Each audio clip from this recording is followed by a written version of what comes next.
Whawhianga mai a Ben Petana nei vaenga le tae au leo atoe se fuluiwa minute na tālea o le iwa leo taunu mainsunga lalo vi e a mai le PSA o le business system pena masani e tāru Talanoaga i tae au o aso for reile o mai aso te tasi so i fōmaruia lalo vi le tae au Ia, tae au manuia tolonga taua ia male au nanga fo le tātou la leo i lungo le tātou Facebook page ia ai mese fo ia o le malumale le lau tele o le tātou tinu ia o tātou paanga le tātou PSL le whapeo tātou 685 ia whamalole la usu i le nevainga tae au ia o le aso whareile ia ma le aso malolo fo tali masine ia ilo tātou tautinga le tātou tali ngā whono na whapeo na tātou ia i le vēsu tuana tae au manuia tolong tau ia malo se fo maungio vai ako le kiru whafsanga ia marekali aia so le ke le ilope ia kau whaalongo le kale pe se kale a Filika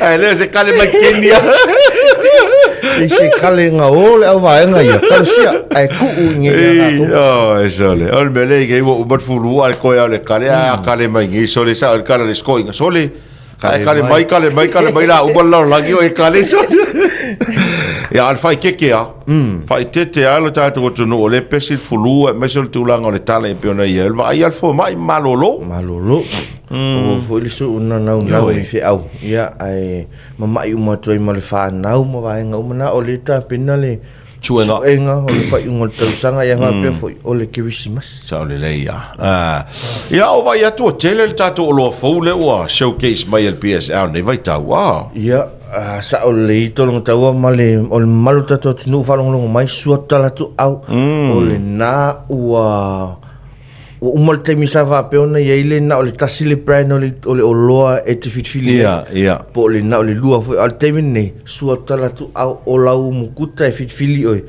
po le ale tipo ti wila ma wale tato ref ma wale tato fridget there tele toinga brand ai le ngata vana o sau so se lanu ai ua amai fo imale tu ainga fo po o se vai nga fofo e fika nga ia i lo mota malu lawa wa fa pe pa ele wo lo mota ti lo na ile ululi kala breaker mai nga pena ia o tato o lo mana lo fa pe ona i tono tato fa le o lo fa aluina fo i tato fa pitoa o le post white sunday le fa mai ai na ia so tai au ia alu atu ai matato o loa ia mo tato connections po o le Jokam special and faluina vaso tuana ia awa ia vaenga ia wireless connector e tau mana o mia se wire po se filava sa ini wire tau toso solo wire fa te ingol tato o loa o se o loa matango filu ngol tato Jokam lea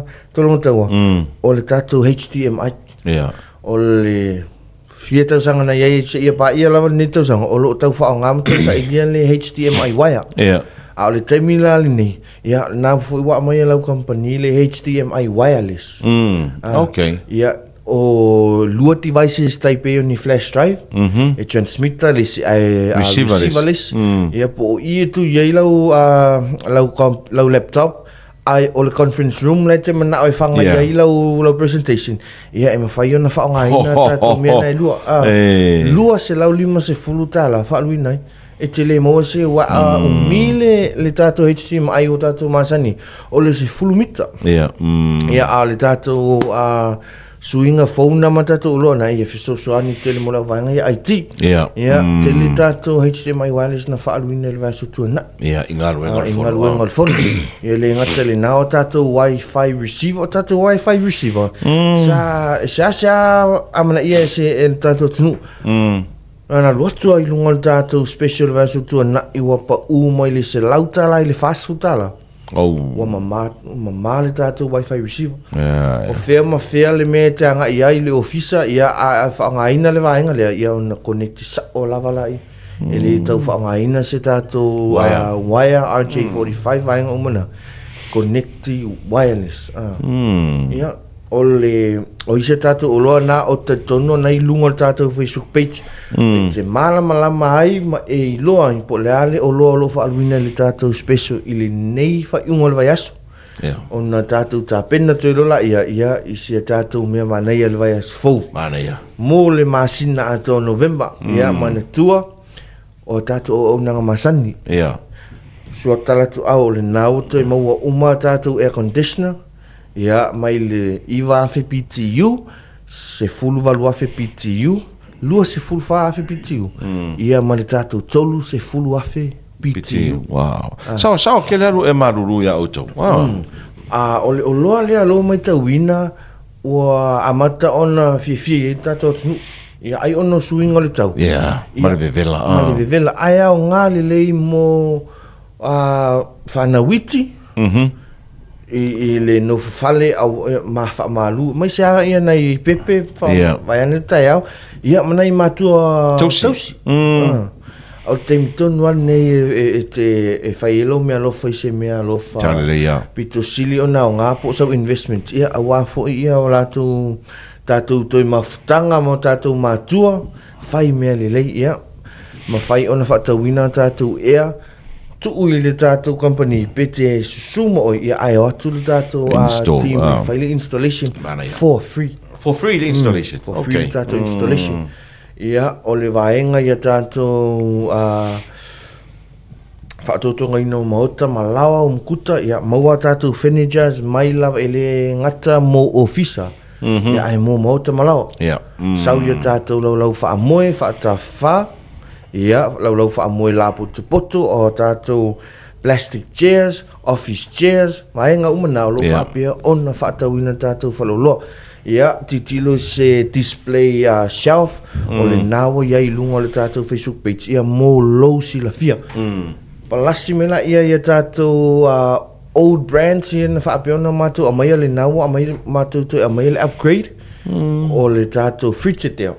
O le Frigidaire o se tasio brand nau i loa i totonu o Australia. Ia, o le made o Amerika ia o le nau toi a mea lau company ia au wale whaatotonga ina mauta malawa sau ia tātou juicer te leto i tau tāua pe te toi whaonga ina le manpower po le masu ia na ona tipi lava le tipolo vanet whaofonga tuu i totonu ia ona tatau lava ia so me masenga kumakamaka i runga le Facebook le wo o maingi ma ke maaka ki whanga vo ia Kamilo sau kongi masinga kango juice Pea le si fia ingo tusko ke ingo tusko ko ka ko.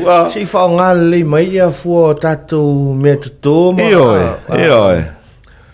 Mana ia tereso. Fala u ina fai sua. E o le ku kama o le o te vai atu e ma fai ona tatau e tau mafalo na su. Ia o ia ke nei lo. Le va o ingo ku sua ku kama. Sua le o ka ku kama. Ia, terang tawa ole matango fie fole na, ole Carlotti, ia ua mawhai ona juice out ai whaonga ina, ia lona su. Almena i tātou. Ia, tongi supo, umana e maona le whaonga ina vaenga. Pau ngare ngā kako. Vai si mea tua o lola i tua, ia ngalo ia tātou, e ile o ngā o tātou whalau ina ia. Ole tupe. Io, Whaftai o nau e tofo Le mango ka ngai ngore suar ku ka mo markaro ki ia al mele sa ye pi sa yo al men pawanga ye ale ala we mo singi fa ko ngar ka ai ku sa le juice ia o tatou mana ia al watu ia tatou blenders o so se tu inga blenders ia so se tu inga malosi ia wo ye ma tatou meat grinder ia o le blender fo ia mole malama lau tele ke le me ta u o me nei o le we fam talaina nei ya nga fo le ta tu no le ta u o le fa ta o lau blender ma ka ngola o e fa ila o smoothie po lau juice sa wai o me ngai ya ke ro ko fa ka o smoothie se fururu ka po lunga se fururu e la le si fa le ro ma fa le inga o ka ro ngai fa ka o le fa ko meska ko smoothie mai le se me fa ko mai la se milkshake sole Saule milkshake, pe ole vai susu voile. Le ope lungo susu. Va ko ai ko ina milkshake fa pengi. A va ko sole se ia lo ma ko spung va cosa e va ko merka ko pe. Sole. Ola. Ol mo kau kia sole. O le faitalia na ia te oe fai ai o lau oe seki. Io. Naua avatu i si vaenga fo ina faiti nei mai. O la fo fai na ia faitalia. O le mana ia la o le faatau o lau plenta. O na fai ala ia o lau oe faitalia fai lau. Ya man tuala a fai la faatau lau plenta le ainga. Na fai le o lau smoothie. Ia po lau vai lea. E inu mai le ainga. Mo mai. Ai aru le faatau lau. Se fululua tala. Se fululua tala le smoothie. Nga oe ke iku mai. Ai ulo. Ia mau ai la i mena le. Awone ia ol fale. Awone ia ol fale.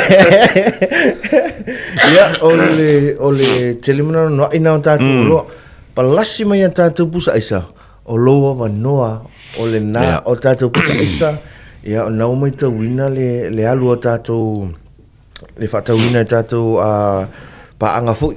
Ona o le tatu pusa isa o le i tu ai ngole White Western House. O le mea matango fie tolong tau le tātou White Western House. E Frost Tree. O le isi vai ngā tau ana.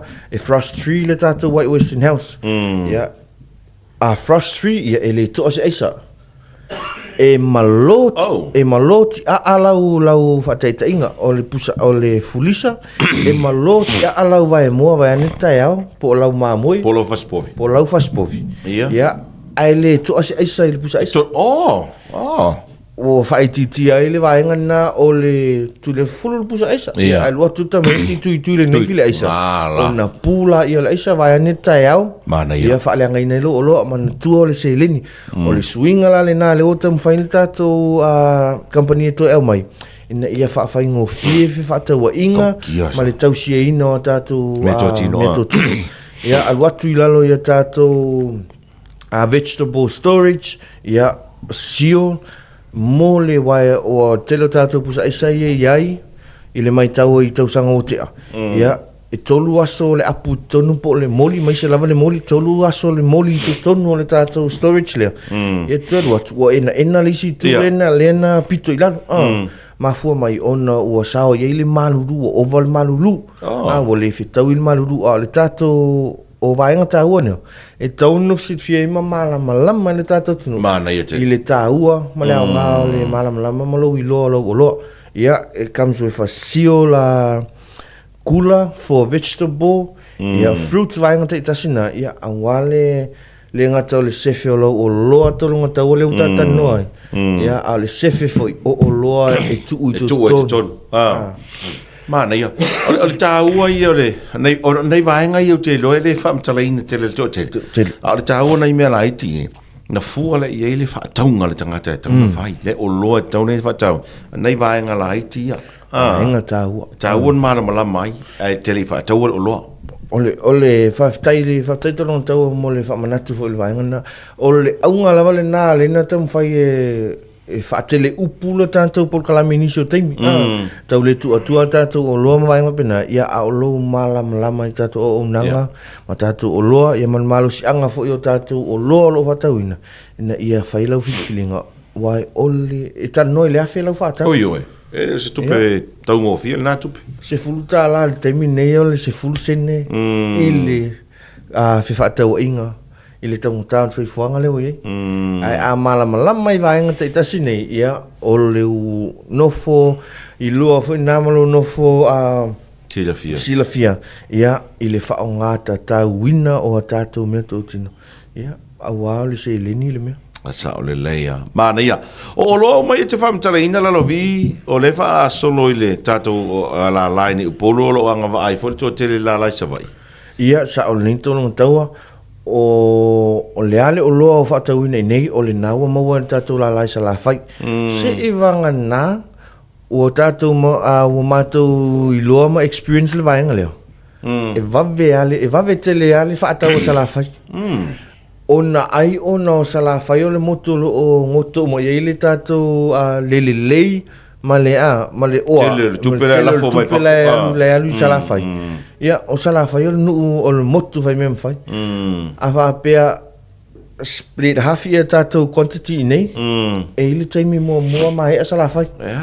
Ia, o vaenga lana, e mawhai lava la o na peilau o loa. Ia, o na mātou tom faile a vatu se taimi vave I nei. Ia. Ia e fita lava I lunga o le tātou quantity o lotoi. Ia, ona loa tusa o lava leo le tātou ki liva, I sa le longa. Ia, ona o tule o tātou la sa le longa. E whapipii. Ia, ma muli o tufu I lo mo te manolo.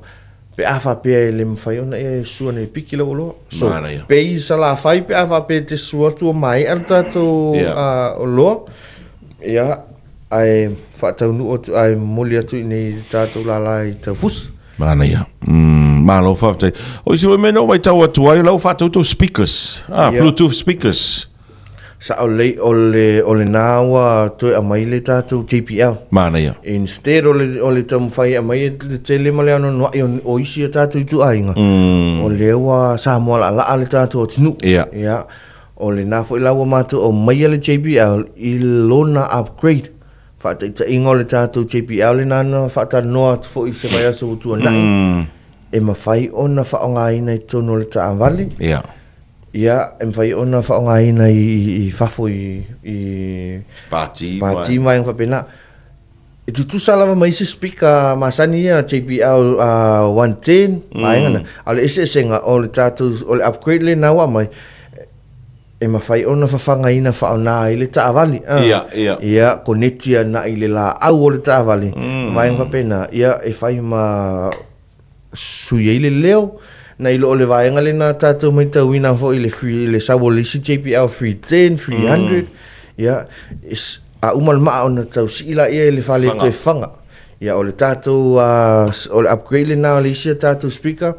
E ilo na peiso o monta pena ina konekti uma wai le ta avale whaingo fiele connectivity ia na ona tu ulawa I lunga o na peiso le na o mile loka charge. Wow. E ia e tau nuu whape la lo manu o le mea lo whaatali mai ia e tau fia si I fafu whaonga ina I fafu. Le koe kau whana. Le toi tau whana.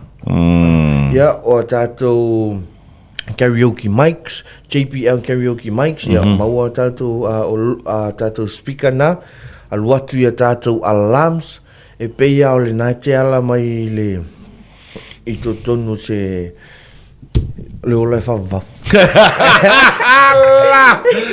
Anu saon maro le ola e whawawau.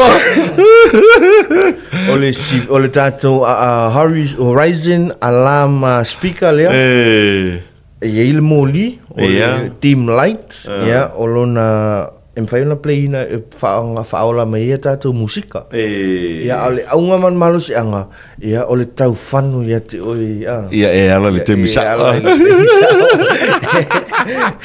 malo whawtai lalovi ia e iri si vai ngau te toi le tātou noanga nei tai au ia taitono tau te manatu le tātou teimi ai o le toi whamanatu atu lava le tātou atunu. O lea ta talau tōne ia sumalo lo mana sungfua. Le toma tātou.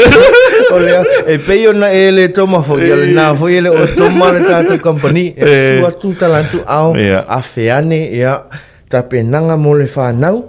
Ia o ta penanga mo tātou launga tongi. Ia sao sua tu talantu au. E mawhai ona e o so atu ia sunga e ali matamata e pule a onga o whai a onga o se o mana o mia se donate na trophy po le ase o loa po le asa na whailonga whaingo tausanga whai ona e su atu nei a watu lau po le ale lau tautanga e mawhai ona mātou tā peneina engrave label maenga te tasina ia ona e sutula ia e piki po le ale aso po le ale taimi e te mana e piki nai ia maua tātou trophies mai lava I le tu ainga lai titi se ia pa ia trophies la po a mo tax overall ia palasi atu I tu o tau sports maua tātou trophies mo le basketi ne tipolo kilikiti maenga umana laka pi ia awa ia vaenga taone mo tapinanga whaingo tau sanga ia aluatu ia tātou tapinanga mo Christmasi ia o le vai aso fou ia na e suatula ia talatu au ia o la iei nisi o tātou ulo fou la whaasala wina whaatawina ia mo tapinanga o le tātou Christmasi ai mana tua o lo suatula wam talatu au ia te mo le mau fui po le ale o loa tala fia ngai le lei ia mo fi whaatawa inga awale ni tau sang Alo, whaatai te le lalo vio no le tātou taimi. Ea, manui au whaiva le anga i atu le nei a whai unga niwa i aso tātou toi whelo ai fo i vai as fau. Whaatai tono taua ia, muli atu lava le whamalun tātou tunu. Ia maua so tau long weekend manuia. Ia a whapea fo i maua nei ma tau nei ma tono taua ia i le alo whamalanga leo le tua. Alo whaatai, o le sui o le PSR, o le Business System, e peo nei ai, ia le sunga lalovi le nei tae au, ia ma le tātou talanoanga fo i e whaalau i loa atili, ia le tautua le nā, ia a le PSR i le malo le tunu. Lai te tala i le so, whapea fo i le asunga fua o le vai so fau.